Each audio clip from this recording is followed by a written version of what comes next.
Hello students, today in this kinematics chapter we are going to see the session 4.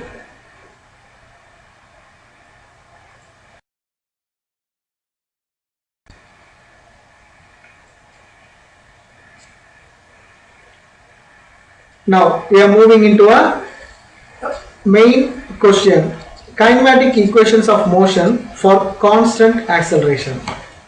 Let us consider an object moving in a straight line with uniform or constant acceleration a, and let u be the velocity of the object at time t equal to 0 and v be the velocity of the body at a later time t. Let us see the velocity and time relation, the relation between the velocity and a time of a moving body. The acceleration of the body at any instant is given by the first derivative of the velocity with respect to time. That means acceleration is equal to velocity divided by time, dv by dt, or dv is equal to a into dt. Integrating both sides with the condition that as time changes from 0 to t, which I mentioned earlier, the velocity changes from u to v, that means initial velocity to final velocity. For the constant acceleration, the integration from u to v dv is equal to integration from 0 to t a dt. We get a out of the integration, so we have only dt, and if you derivate the or integrate the dv, we get v, and we have two values, one is u and v, so a is equal to from 0 to t. That's why we can put v minus u, because here we have two velocities, one is initial velocity and another one is final velocity. So v minus u is equal to a into t, because t is only 0 to t. Or we can make it as v is equal to u plus at. This is the equation number 1 of the kinematic equations of motion. Let me introduce another one, displacement time relation. The velocity of the body is given by the first derivative of the displacement.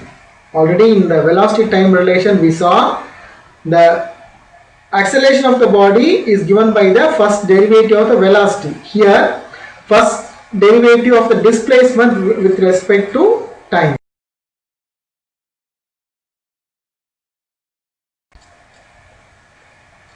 Which is v is equal to ds. Here s referred for displacement with respect to time, or ds is equal to v into dt.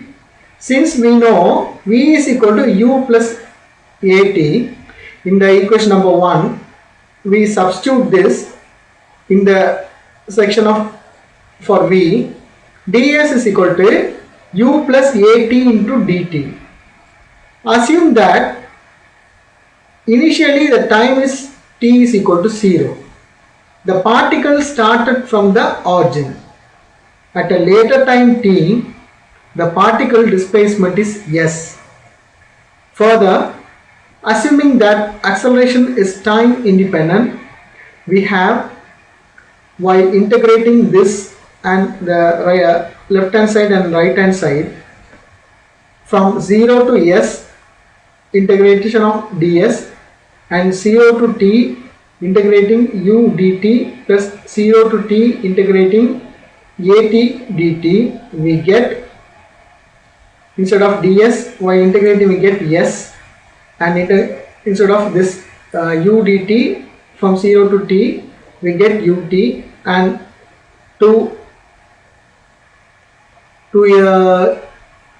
equal values we get 1 by 2 as a constant and put at square. This is the equation number 2. S is equal to ut plus 1 by 2 at is the equation of motion number 2.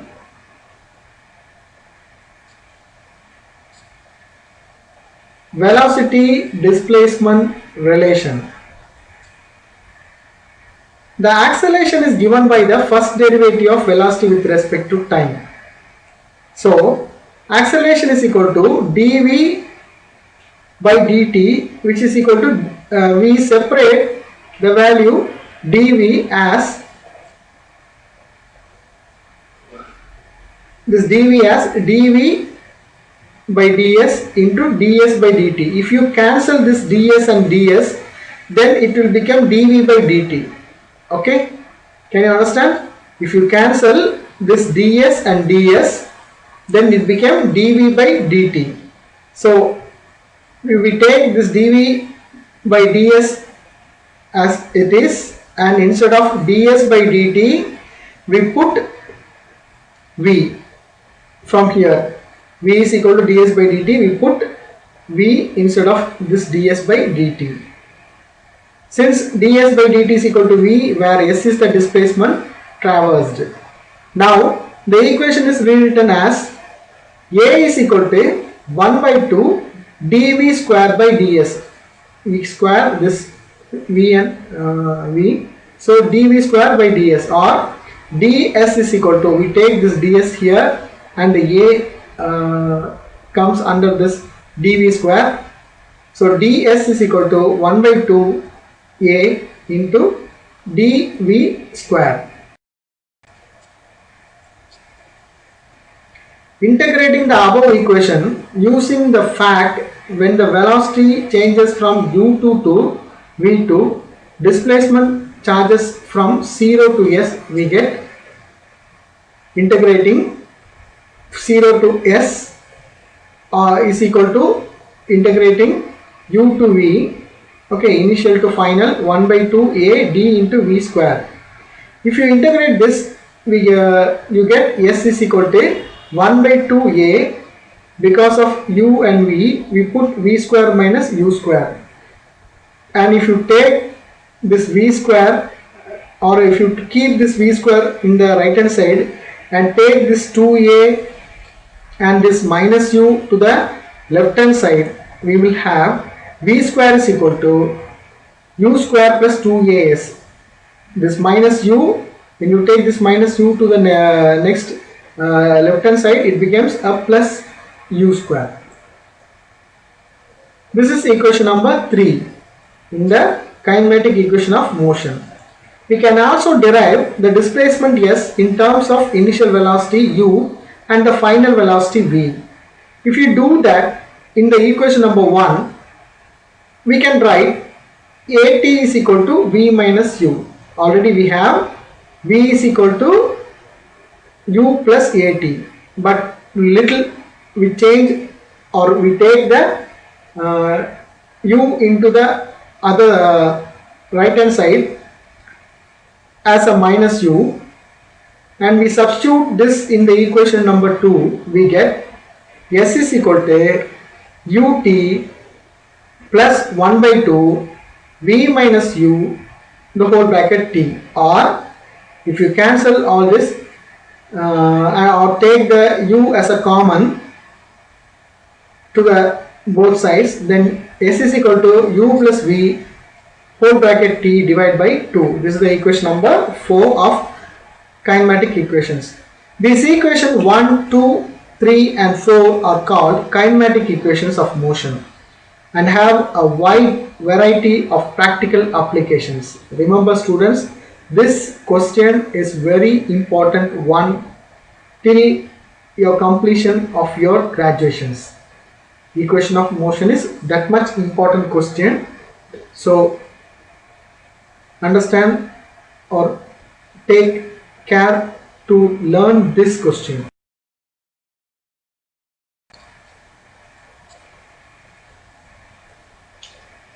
Altogether, let me give all the kinematic equation of motion are: first one v is equal to u plus at, and second one s is equal to ut plus 1 by 2 at square, third one v square is equal to u square plus 2as, and the fourth one s is equal to u plus v whole bracket t divided by 2.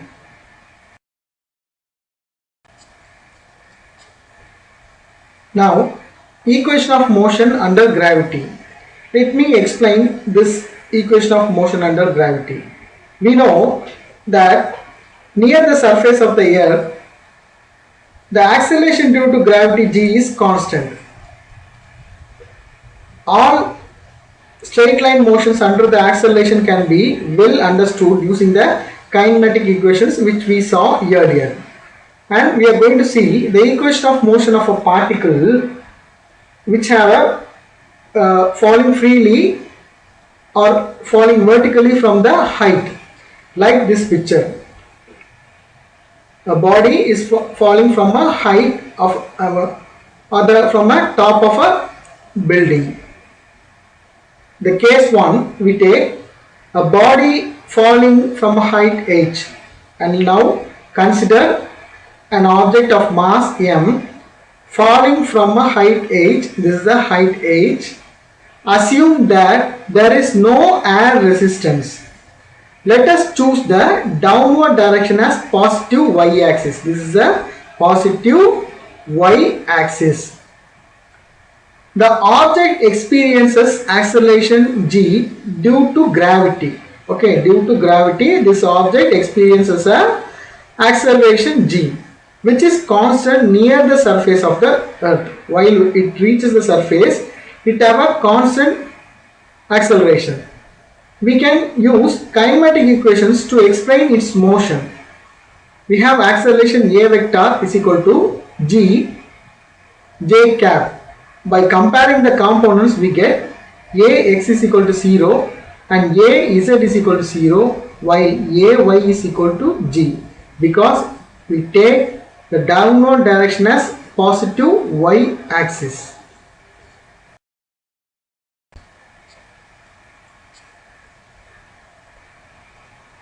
So another picture to explain you more. Let us take, for simplicity, ay is equal to g. If the particle is thrown with initial velocity u downward, which is in negative y-axis, then the velocity and the position at a particle at any time t is given by v is equal to u plus gt. Instead of a in the equation number 1 of kinematic equation, we put g. Then this is negative y-axis and this is positive y-axis. Remember, this is negative y-axis and this is positive y-axis. Y is equal to ut plus 1 by 2 gt square, which is one of our equation of motion. The square of the speed of a particle when it is at distance of y from the hilltop is v square is equal to u square plus 2gy. Instead of a we put g and s we put y. Suppose the particle starts from rest, then the initial velocity u is equal to 0. Then the velocity is v, the position of the particle at and the v2 at any time t are given by for a point y from the hilltop, and v is equal to g into t.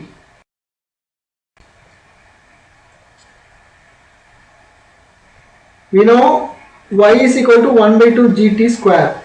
Okay, so v square is equal to 2gy. V square is equal to 2gy. This is equation number 5 and this is equation number 6.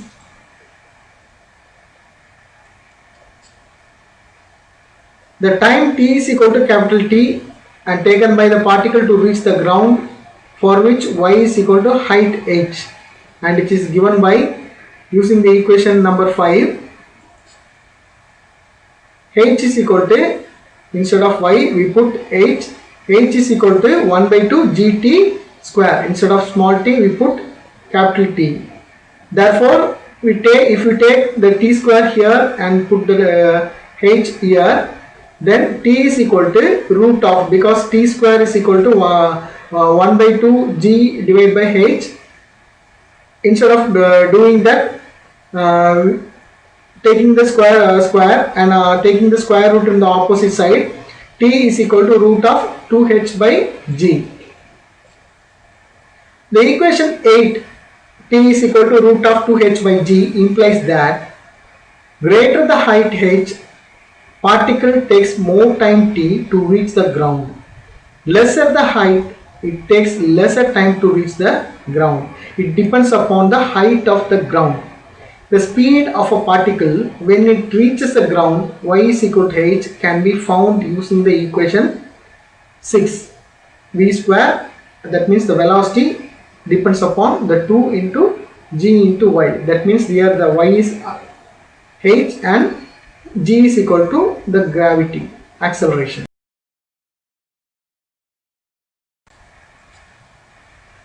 So V ground is equal to 2gh. V ground is equal to root of 2gh.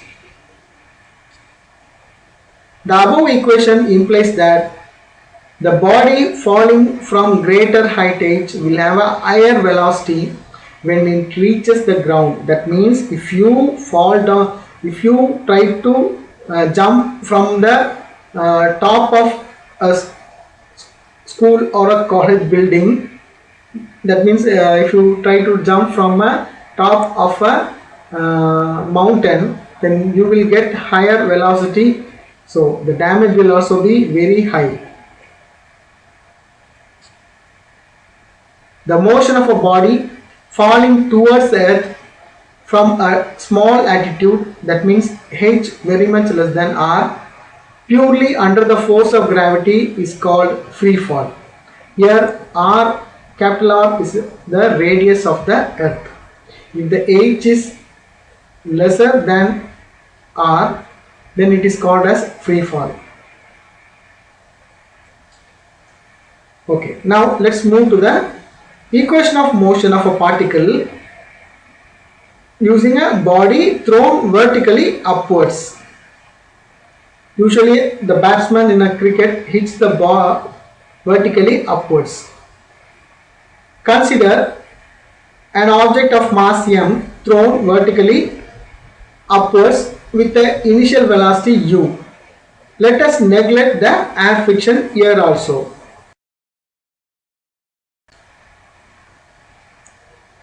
In this case, we choose the vertical direction as positive y, and in the first one we use it as a negative y, but now it is in the vertical direction, we take it as a positive y, and the acceleration is against the gravity, so a is equal to minus g.